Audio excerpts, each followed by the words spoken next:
Retiree YouTube channel আপনাকে স্বাগত, অভিনন্দন, শ্রদ্ধা, প্রণাম ও পবিত্র আনন্দিত জয়গুলি জানাই।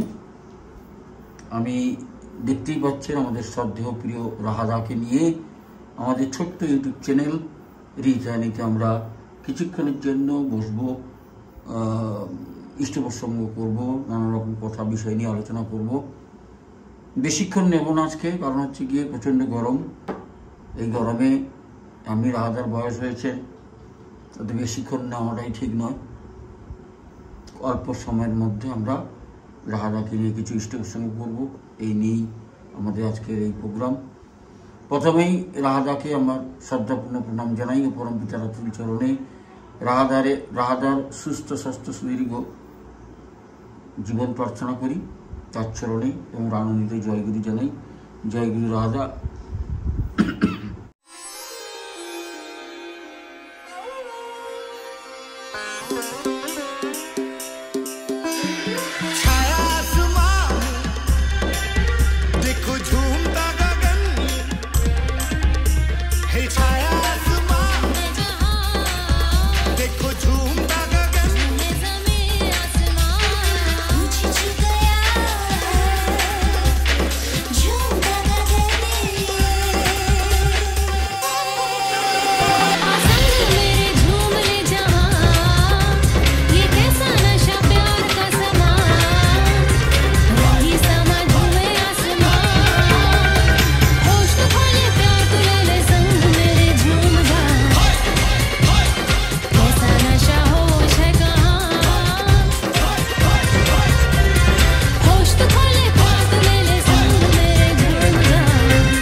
আমার সর্বাগ্য কোটি কোটি প্রণাম, তার আতুল চরণে প্রণাম জানাই।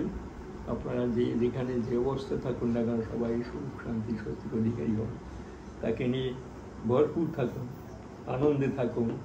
আপনারা সবাই সব অবস্থার মধ্যে তার মঙ্গল কামনা চিন্তা করুন, এই আমার একান্ত প্রার্থনা।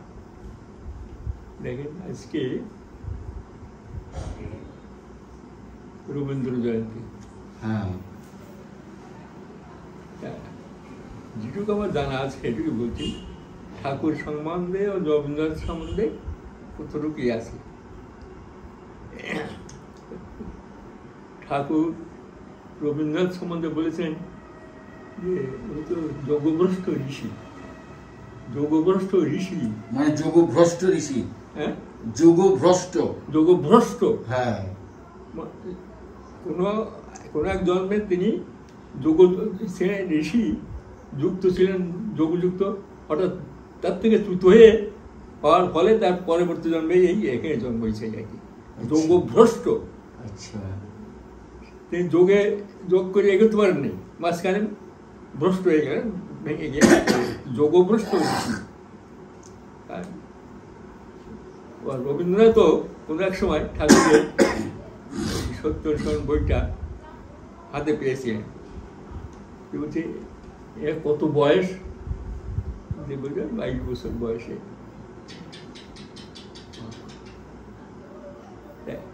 বলেছে কি কেমন করে যে হলো। রবীন্দ্রনাথ তিনি তার বাড়িতে, ওনাদের এস্টেট ছিল সেলাইদাহ হচ্ছে পদ্মা নদীর ঠিক আপনার ওইদিকে উল্টো দিকে ওনার এস্টেট, ওদের রবীন্দ্রনাথদের এস্টেট। সেখানে ওদের ধান টান হয়, টাই হয় প্রতি বছর। রবীন্দ্রনাথ ওই সে করে বজরাই করে যেতেন, থাকতেন।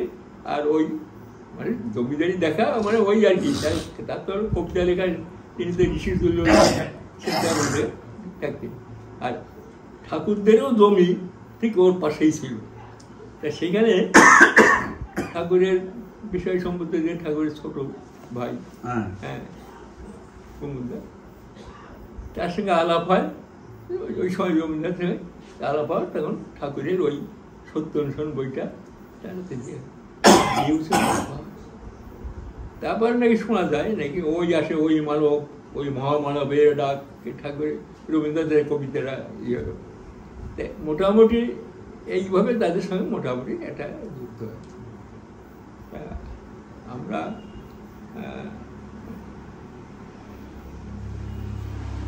ঠাকুরের তখন বয়স কম, তো রবীন্দ্রনাথের যখন বয়স, ঠাকুরের তখন ইয়ে আছে। আর আমিও রবীন্দ্রনাথকে দেখেছি, তার মানে সে বার্ধক্য অবস্থায় লোকে যাচ্ছে, দেখছে, দেখে ফুল দিয়ে যাচ্ছে, আমরাও তাই গেছি আর কি। আপনি রবীন্দ্রনাথকে দেখেছেন? দেখেছি। আমি রবীন্দ্রনাথ দেখি না, ওই তো তিনি থাকতেন শান্তিনিকেতন, মাঝে মাঝে বাড়িতে আসতেন, অসুস্থ শরীর দেখাতে এসছেন কলকাতার জোড়াসাঁকো, সবাই যাচ্ছেন, সবাই ফুলের মালা টালা ফুল টুল নিয়ে দেখা করতে তিনি বসে আসতেন, সেখানে দেখেছি। সেইতে ওই আমিও গেছি তার সঙ্গে সেই অবস্থায় আর কি ইয়েতে। রবীন্দ্রনাথকে আমি ওই একবার দেখেছি, তার কিছুদিন পর মারা যায়। আচ্ছা, 41 সালে মারা গেছেন। 41 সালে এপ্রিল মাসে তার জন্মদিন, আমরা গেছিলাম। আর তারপরে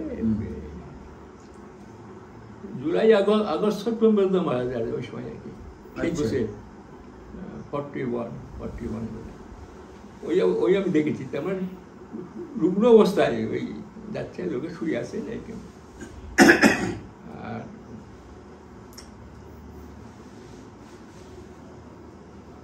তাই ঠাকুরের যে মুক্তি, সেগুলো তিনি যোগভ্রষ্ট ঋষি, মানে সত্যি তাই। তার লাইফটা সারা জীবন ধরে কবিতা যদি পড়া যায় একটা বলে, তো মানে ঢুকে যেতে হয় তার মধ্যে। সেইটাই আগে আমি রবীন্দ্র ছোটকালে তো মোটামুটি রবীন্দ্রসঙ্গীত ভালো লাগবে না, কেমন জ্ঞান জ্ঞান জ্ঞান জ্ঞান করে এরকম। কারণ আমাদের বাড়িতে তখন গান বাজনাটা ইয়ে ছিল, তখন তো ক্লাসিক্যাল গান টান এসব শুনতে। ও রবীন্দ্রসঙ্গীতের তো খুব পরবর্তীকালে বেশি প্রচার হয়েছে। বোধহয় ভুলে গেছি সিনেমাটার নাম, প্রথম সিনেমায় রবীন্দ্রনাথের একখানা গান দেওয়া হয়েছে, কবিগুরুর গান এক বইতে আছে, সব অ্যাডভার্টাইজ হতো। হ্যাঁ, তারপর তো আস্তে আস্তে আস্তে আস্তে রবীন্দ্রসঙ্গীত পরবর্তীকালে। যাই হোক, এখন তো রবীন্দ্রসঙ্গীত এখন তো আমার বড় প্রিয়, সত্যি কথা বলতে। তখন বুঝতাম না, ভিতরে ঢুকতাম না, অত ইয়ে ছিল না। এখন যখন রবীন্দ্রসঙ্গীত আমি রেডিওটা খুললে আমি রবীন্দ্রসঙ্গীত শুনতে খুব ভালো, মানে প্রত্যেক গানের ভিতরে ঢুকে যাই যেন। মানে সেই ইয়েটা, এই ভাবি শুধু রবীন্দ্রনাথ কবিতা দিয়েছেন না, সুরও দিয়েছেন, প্রত্যেকটা ইয়ে গানের সুর দিয়েছেন তিনি। হ্যাঁ, সব গানে তো তিনি সুর দিয়েছেন, তাই না? তিনি সুর দিয়েছেন। এই রবীন্দ্রনাথ ঠাকুরের জীবন নাকি খুব কষ্টময়, যেমন ধর তার স্ত্রী ছেলে সব নাকি মারা গেছে। এটা যাই হোক, ভালো তো সবাই জানেন তার জীবনী বা গিয়ে। দেখেন, সেই যুগে সাহিত্যের পরে কবিতা লিখে তারপরে নোবেল প্রাইজ পাওয়া মানে সোজা কথা, কোন স্ট্যান্ডার্ডের অবজেক্টিভ। রবীন্দ্রনাথকে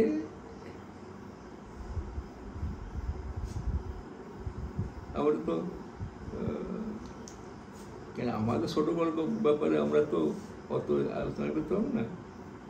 রবীন্দ্রনাথ ইয়েতে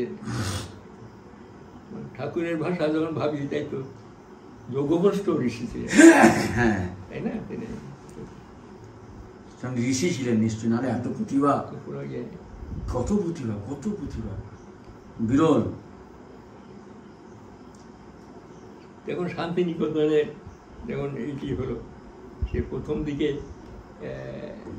এটা ইউনিভার্সিটি হয়নি, তখন এতখানি প্রকার হলে তা যারা আমাদের ম্যাট্রিক পরীক্ষা দিত আমাদের সঙ্গে, তখন বলে যাই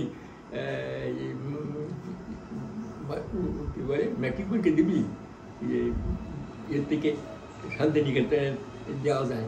হ্যাঁ, নাম লিখবি, তুই নাম লিখবি, এরকম একটা ইয়ে ছিল আর কি। তারপর তো একটা ইউনিভার্সিটির পরে পরবর্তীকালে একটা ইয়ে হলো। আগে তো কতগুলো ইয়ে নিয়ে ক্ষত হয়ে গেল সেইতে। পরবর্তীকালে দেশ স্বাধীন হওয়ার পরে আস্তে আস্তে ইয়েটে করে এটাকে অন্যরকম।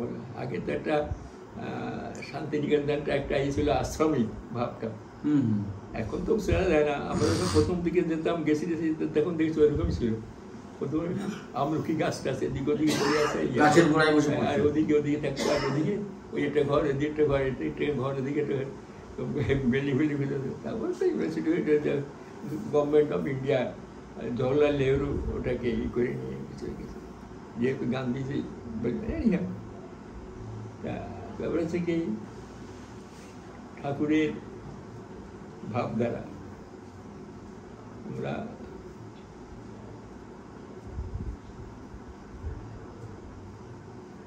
বলতে গেলে কোথা থেকে বলবো আর কোথায় কি বলতে আপনি বুঝতে পারছি না। সেটা পরে আসছি। তাহলে আপনি এই মুনি ঋষিদের যারা আছেন আমরা জানি, আপনি তাহলে কাকে কাকে দেখেছেন চাক্ষুষ? আমি যারা সার্ভিসিরা ক্ষেত্রে দেখেছি, ভালোভাবে দেখি, তার সঙ্গে আলাপও করছি, তার বাড়িতেও গেছি। সার্ভিসিরা রবীন্দ্রনাথকে দেখেছি, কাকে দেখেছি আগে আলাপ করলাম না, জিন্না সাহেবকে দেখেছি। জিন্না? হ্যাঁ, জিন্না। আচ্ছা। লিয়াকত আলীকে দেখেছি, কারণ তখন হিন্দু মুসলমানের ওই যে হয়তো আমাদের কি বলে ওই মন্ডমঠের সামনে তখন দেশ ভাগ হয়নি তো, মাঝে মাঝে মুসলিম লীগরা ই করতো, ওখানে মিটিং করতো, সে বড় বড় নেতারা আসতো অল ইন্ডিয়া বেসিসের। জিন্না সাহেব, লিয়াকত আলী, তারপরে ফিরোজ খান নুন, বুঝে গেছি ওদের নাম। ও মুসলমান, ওদের মোটামুটি অনেক দেখেছি। আমাদের যে জওহরলাল নেহরুকে দেখেছি, গান্ধীজিকে দেখি, গান্ধীজির সঙ্গে তো ঘুরেছি। হ্যাঁ, গান্ধীজির সঙ্গে ঘুরেছি। আচ্ছা, পাশে গান্ধীজির সঙ্গে। নেহরুকে দেখেছি কয়েকবার। তারপরে ইন্ডিয়ার বড় নেতা নেতাজি। হ্যাঁ, নেতাজি সুভাষচন্দ্র না, নেতাজিকে সুভাষ বোস হিসেবে দেখেছি। মানে তখন আমাদের ইসে একবার মিটিং করেছিল ইয়েতে, সেই দূরের থেকে দেখেছি ওই ইয়েতে। তারপর তার দাদা শরৎ বোসকে তো দেখেছি বহুবার, ওদের বাড়ি অনেককে দেখেছি। আর অল ইন্ডিয়া বেসিসের নেতা, বাইরের নেতার মধ্যে জন এটলিকে দেখেছি। জন এটলি? এটলি ওই ইংল্যান্ডের ইয়ে, কুইনকে দেখেছি। এটা আমার দুর্গাপুরে আসছে। কুইনের স্বামীকেও দেখেছি। আর বিদেশি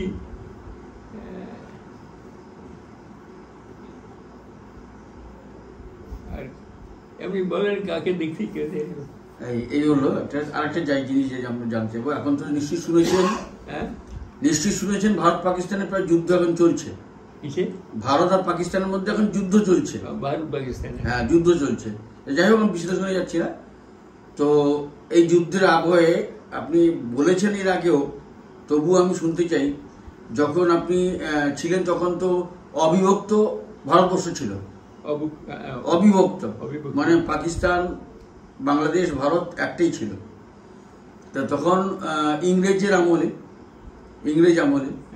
সেই ইংরেজ আমলেও তখনও যুদ্ধ হতো। আপনি তো বলেছিলেন জাপান যুদ্ধ করছিল, আবার সেকেন্ড ওয়ার্ল্ড ওয়ার 6 বছর ধরে হলো। এটা পরিষ্কার আমার মনে আছে, কারণ যখন আর যুদ্ধ আর হয় তখন আমি ক্লাস 7-এ পড়ি। আর যখন যুদ্ধ শেষ হয় তখন আমি কলকাতা পড়াশোনা করি। কলকাতা পড়া শেষ হয়েছে কি 38 সালে,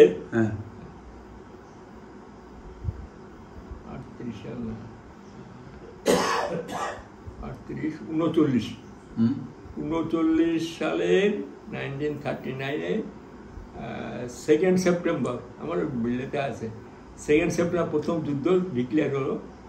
ডানজিকে বোমা করলো হিটলার ওই ইতে। সেই যুদ্ধ গড়াতে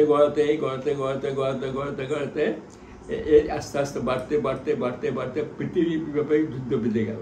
হ্যাঁ, পৃথিবীব্যাপী যুদ্ধ বাড়তে বাড়তে তখন এই যুদ্ধ শেষ হলো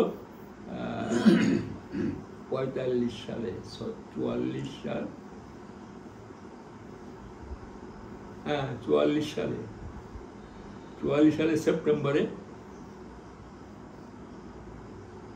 44 সাল তো, হ্যাঁ 45 সাল, 44 সালে সেপ্টেম্বরে ফার্স্ট, মানে পুরো সেপ্টেম্বরে আরম্ভ হলো আর সেপ্টেম্বরে শেষ হলো, মানে পুরো 6 বছর, 39,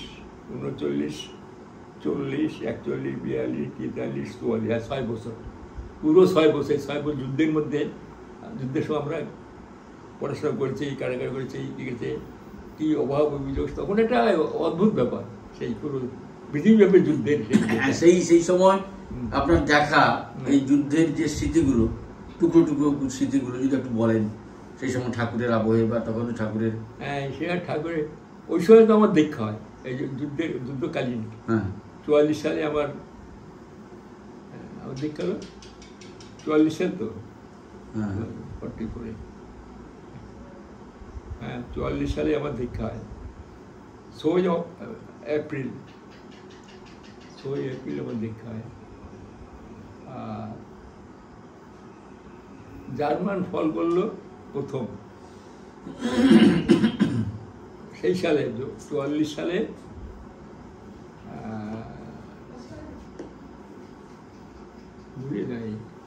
এপ্রিল মাসে, 5 এপ্রিলে জার্মান ফল করলো, তার কয়েক মাস, 5-6 মাস পরে জাপান ফল করে, ওই সেপ্টেম্বর, এই সেখানে যুদ্ধ শেষ হল।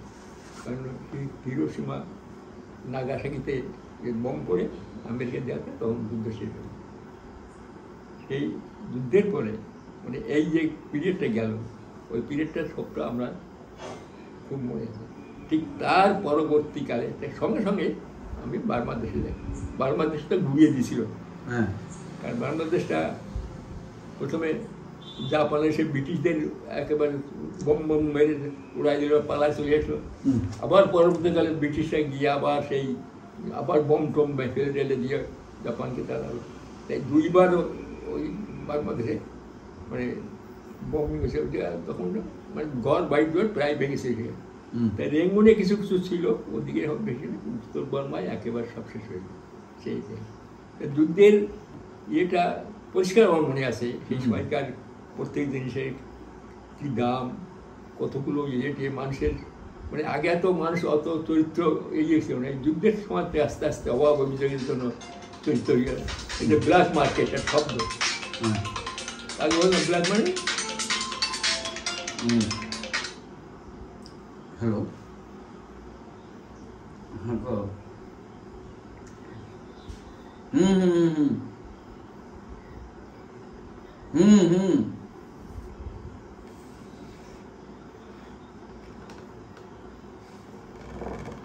নাম্বার দিচ্ছি, আমার নাম্বার দিচ্ছি।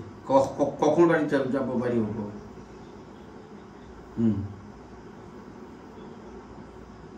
ঠিক আছে, ঠিক আছে।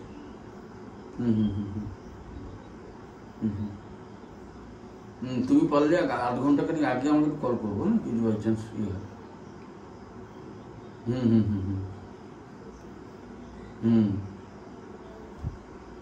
ঠিক আছে। বলুন। যুদ্ধকালীন কি অবস্থা সব এখনো মনে পড়ে, মানে গেছে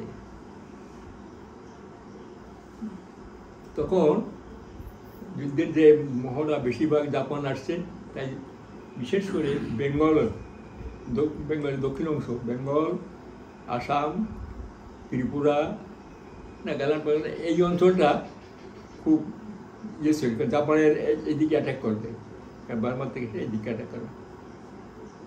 এদিকে ব্রিটিশ ইচ্ছে করে দুর্ভিক্ষ বাজায় দিল, যার বাড়ি যত চাল টাইল আছে সব ধান টান ক্রোক করে নিয়ে গেল, তোমাদের পরে টাকা পয়সা আমরা দেবো, আর দেয়নি কোনদিন, কারণ নিয়ে নিয়ে সব নষ্ট করে দেবে। হ্যাঁ, কারণ না যদি থাকে তাহলে এরা আমাদের বিরুদ্ধে যেতে পারে, বুঝলেন না, সেই জন্যে সব এই করে সিজ করে নিয়ে গেল সমস্ত। তখন ব্রিটিশরা রাজত্ব তো, আমার মনে আছে আমাদের বাড়িতে খানা দারোগা টারগা আমাদের খুব জানাশো ছিল, হ্যাঁ। তা আমাদের বাড়িতে কায়দা করে রাতের বেলায় ওই বাগানের আম বাগানের ইয়েতে ছিল, গর্ত খুঁড়ে খুঁড়ে সেইখানে ধান চাল বিভিন্ন বিভিন্ন গর্তে চাল ডাল টাল রেখে মাটি দিয়ে চাপা দিয়ে দেওয়া রাখা হলো, হ্যাঁ। সব দেখলে আসলো, অল্প কিছু পেলো, সেগুলো নিয়ে গেল, হ্যাঁ। শুধু আমাদের বেশি কষ্ট হয়নি, নিয়ে গিয়ে কন্ট্রোল করে দিল যে এই করে মাসে মাসে তোমার এইটুক পাবা। তাতে দেখে একবেলাও খাওয়া চলে না এরকম অবস্থায়, মানে ব্রিটিশ ইচ্ছে করে এটাকে, মানে ফ্যামিন দুর্ভিক্ষ ব্রিটিশ ইচ্ছে করে করলো, মানে এই মানে ইচ্ছাকৃত দুর্ভিক্ষ ব্রিটিশের যুদ্ধের সময়। কিছু বলার উপায় নেই। বাড়িতে সাইকেল, কারো নৌকো টৌকো থাকলে বা কোনো রকম বন্দুক থাকলে সেগুলো সপ্তাহে একবার করে থানায় গিয়ে দেখায় আনতে হবে, আবার পারমিশন দিয়ে নিতে হবে।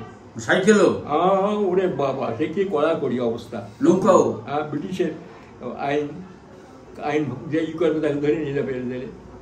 তারপরে সেই সময় দুর্ভিক্ষ হলো তখন ফ্লাড হলো একবার, তার কিছুদিন পরে দামোদর নদীর ফ্লাডে উড়িয়ে গেল, দুই দিক থেকে চলে গেল। মানুষের কি দুর্ভোগ আমার মনে আছে, প্রত্যেকটা জিনিস আমার এখনো মনে আসে সেইতে। এগুলো ঠাকুর সেই সময় পাবনাতে আসেন, তখন সব ঋত্বিকদের বুঝতে চাও দাও, প্রত্যেকটা লোকের ঘরে সাহস দাও, দাও, আর তখন দীক্ষা টিক্ষা দিয়ে তাকে বাঁচাও, নাহলে তো বাঁচবে না মানুষ। সব তো গেল হতাশায়, কারণ ব্রিটিশের ইয়েতে। তা আমার বেশ মনে আছে, আমরা তখন দীক্ষা টিক্ষা নিয়ে আমাদের বাড়িতে একজন ঋত্বিক এসছে, দুপুর সবার খাওয়া দাওয়া হয়ে গেছে। খাওয়া টাওয়ার পরে দেখি আমরা সব ভালো আছো, তখন ভয় নেই তো, কিছু নেই, কোনো অসুবিধা হচ্ছে না তো।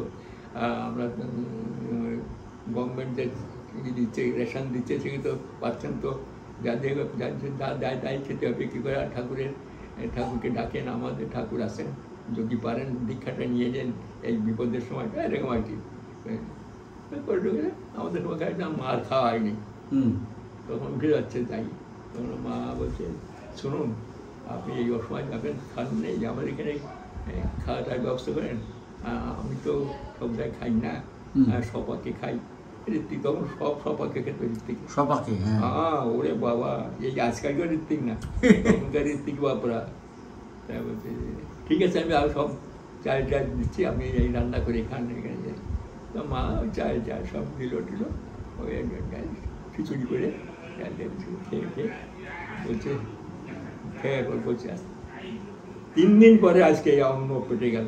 হ্যাঁ, 3 দিন পরে অন্ন পেটে গেল। ঠাকুরের নির্দেশে ঘোরাঘুরি করে বেড়াই বলতে, আজকে আপনি বললেন 3 দিন পরে। কি ঋত্বিক তখন, এই ঋত্বিকদের দেবতা, এই যে ঋত্বিক দেবতা কেন বলা হয়।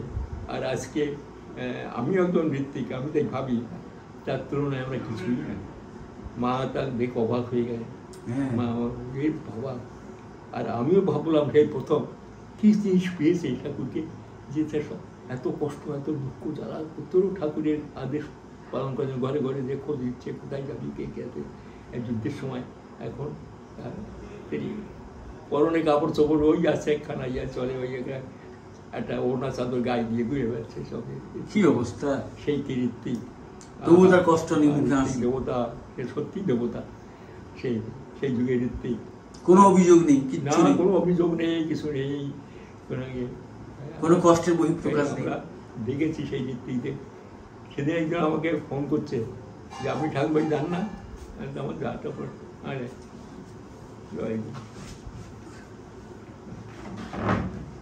না, আমার যাওয়াটা বেশি পড়ল না, কেন আপনার পাঞ্জা রিনিউ করতে চান না? আমি বলি না, আমার তো পাঞ্জা রিনিউ করতে হয় না। কেন রিনিউ করতে হয় না? বলে যে ওই ঠাকুরের দেওয়া পাঞ্জা তো, তাই আমার রিনিউ করা লাগে না। তাহলে কে? তবে আমি একাই আছি। ঠাকুরের দেওয়া পাঞ্জা মানে ঠাকুরের, তারপর বড়দার দেওয়া পাঞ্জা যারা, তাদের সবাই রিনিউ করতে হয়। আচ্ছা, তা বলছে মণিলাল চক্রবর্তী বলে ওরা তো সব বড়দার দেওয়া পাঞ্জা। আচ্ছা, 1900 কত সাল, 64 সাল, 54 সাল, 57 সাল আমি আসি।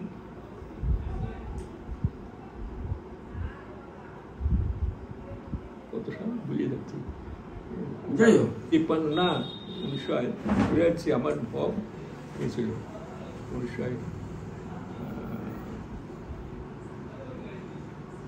আমি এসব 57 সালে 58 সাল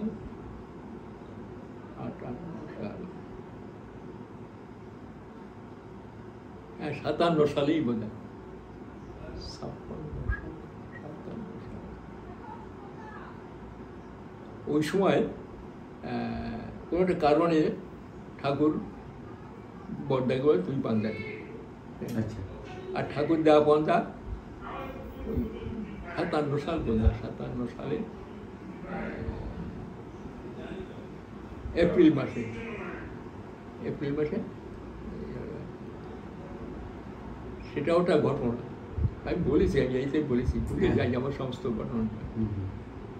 ঘটনা হচ্ছে ঠাকুরের দেওয়া পাঞ্জা তো, তা কৃষ্ণদা ছিলেন ঋত্বিকাচার্য, তিনি ঋত্বিকদের পরিচালনা করতে করতেন।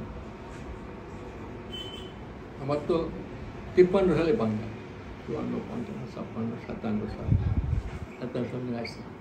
সেই সময় ঋত্বিকাচার্যের কাছে কমপ্লেন আসলো যে এরকম 3 জন ঋত্বিকের বিরুদ্ধে অভিযোগ আসলো, বিভিন্ন রকমের অভিযোগ। তাই এই পাঞ্জা এগুলো সিজ করে দেওয়া হোক, দেওয়া ঠাকুরের পাঞ্জা না, ঠাকুর কাছে বলতে গেছেন, ঠাকুর কিছু শুনছেন না, শুনছেন না, না কিছু বলছেন না। কৃষ্ণদা আরো কয়েকজন বিশিষ্ট যারা তখন ঋত্বিকের শরৎ সন্ধ্যা, তারপরে যে কয়েকজন নিয়ে গেছে যে এরা এরকম করছে, এতে ঋত্বিকের ইয়ে হয়, তাই ডিসিপ্লিনটা ওদের ঠাকুর কিছুতেই করছেন না। বলতে দেখেন এরকম এরকম করছে, এরকম এদের বিরুদ্ধে কমপ্লেন আছে, এদের পাঞ্জাব সিজ করতে। আপনারা কি করবেন? আপনারা তার কি করবেন? ও পরম পিতা ওই যে চলতে পারবে না তারটা সেই ভোগ করবে, বুঝলেন তো? ও হাত দিয়ে দেখেন, ও কিছু করতে পারবেন না আপনারা, ও তারটা সেই পরম পিতার কাজ পরম পিতাই করে যাবে, বুঝলেন? সে পারবে না, সে তো সে নিজেই হয়ে যাবে, এরকম আর কি। তা সুতরাং ওটার আপনারা কী করবেন, ইন্ডিপেন্ডেন্ট হয়ে ও থাক, ও নিজেটা নিজেই শুদ্ধ না শুদ্ধরে ধ্বংস হয়ে যাবে, মানে এরকম আর কি।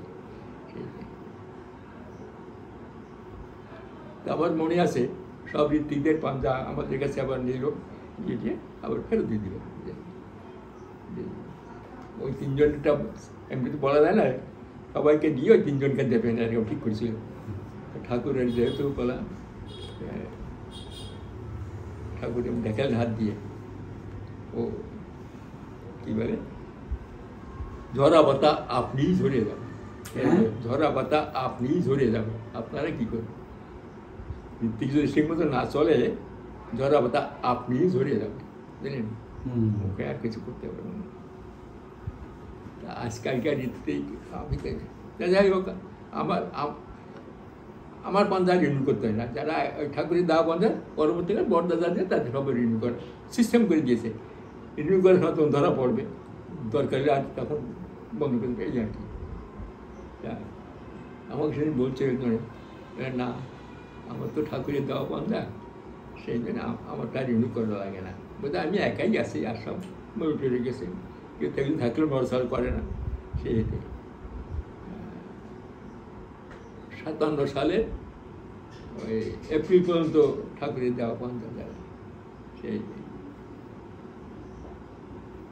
ব্যাপার হচ্ছে ঋত্বিক সমালোচনা না করাই ভালো। ঝরা পাতা আপনি ঠাকুর দেখেন, ঝরা পাতা আপনি ঝরে যাবে, ঠিক না? আজকালকে তো ঋত্বিকটা দেখেছি, ঝরা পাতা আপনি ঝরে যাবে। একদিন ঋত্বিক অফিসের সামনে আমি দুর্গাপুরে কয়েকজন ঋত্বিকদের ওদের পাঞ্জাবি হচ্ছে, আমি ওই দাঁড়ায় আছি যে ওদের কথা তো বলছি সকালবেলা ঋত্বিক অধিবেশনের ঋত্বিক একদিন ঋত্বিক বলছে, দাদা আপনার তো করা লাগে না, আপনার আসতে হয় না, রাজনীতি করতে হয় না। ওই লাইনে দাঁড়াইছে আরেকজন ঋত্বিক, উনি করেন না, কেন করেন না, সবাইকে করতে হবে, উনি করেন না কেন, সে ঋত্বিক চেনে না। তা ওরা বুঝচ্ছে না ওনার করা লাগে না, উনি তো তারপর যে ঋত্বিক যে আত্মবন্ধু রায়চৌধুরী সে যাচ্ছে, তাকে তো দাদা শোন শোন, ওই যে দাদা উনি ঋত্বিক পাঞ্জাবি উনি করেন না, ওই উনি ডাকেন ওকে। আত্মবন্ধু কে কে দেখেছে, দৌড় মশাই চেনেন ওকে, দিন চলে গেল।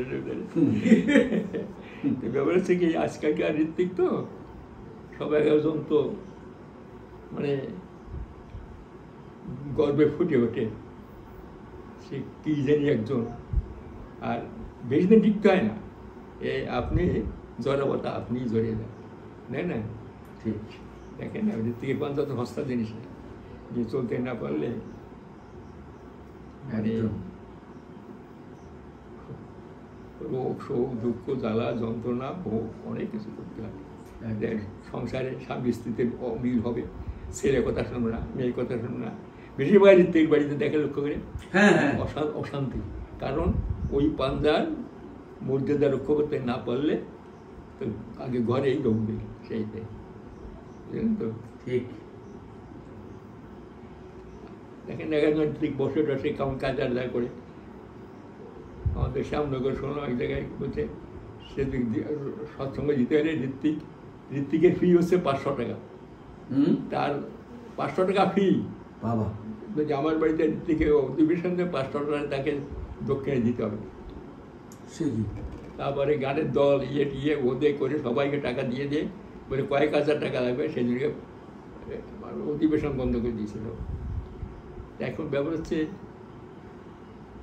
আমি সমালোচনা করছি না, কারণ এগুলো হচ্ছে আমার দুঃখের কথা, তাই এর সামনে বলাটা ভালো লাগছে, কারণ আমরা ঋত্বিক চলতে জানি না। ঋত্বিক যদি যজমানের সুখে দুঃখে আপদে বিপদে যদি সঙ্গে না থাকি, আমি কি ঋত্বিক? হ্যাঁ, যজমান কষ্ট পাচ্ছে, তারপরে ঋত্বিকের জন্য, আর ওই যজমানের যে কষ্ট সেটা ঋত্বিকের মধ্যে পড়বে।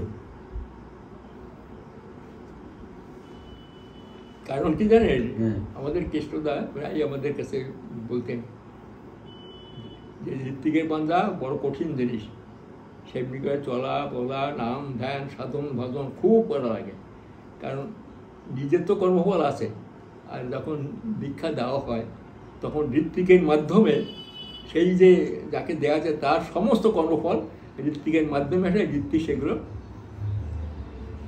ঠাকুরের চরণে নিবেদন করতে পারে।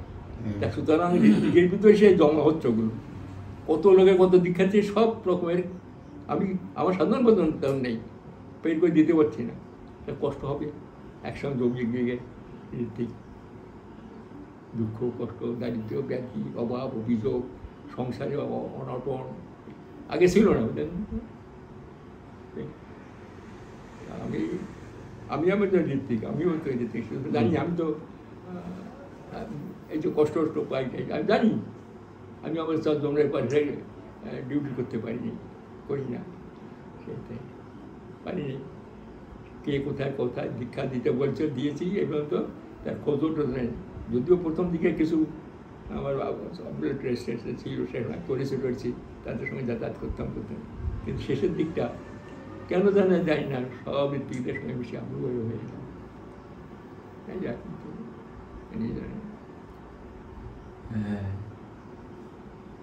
এই কথাগুলো কিন্তু এই বলছি, এটা জনসাধারণের খারাপ সেন্সে কেউ নেবেন না, সবাই বলে দাদা কী করছে, করতে বাধ্য হচ্ছে, কারণ আমি একজন অত্যন্ত পরখা ঋত্বিক, বুঝলেন তো?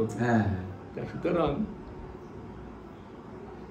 যারা দীক্ষা নিচ্ছেন তারা ভাববেন যে ঋত্বিক কি না আমার লক্ষ্য ঠাকুর, সুতরাং ঋত্বিক কী করে না করে আমার দরকার নেই, আপনি ঋত্বিককে শ্রদ্ধা করবেন, ভক্তি করবেন, সব কিছু করবেন, কিন্তু লক্ষ্য আপনার ঠাকুর, একদম লক্ষ্য ঠাকুর। একদম। সুতরাং ঋত্বিক মাধ্যম তাকে যেটু দরকার তাই করবেন, কিন্তু লক্ষ্য থাকবে ঠাকুর। যে ঠিক একদম। পরম পিতা রাতুল চরণে আছে, উল্টো পাল্টা কথা বললাম কিছু। না না ঠিকই আছে, একটু পুরো। কারণ আমি নিজে জানি আমি আর বেশি দিন থাকবো না, এটাও আমি জানি।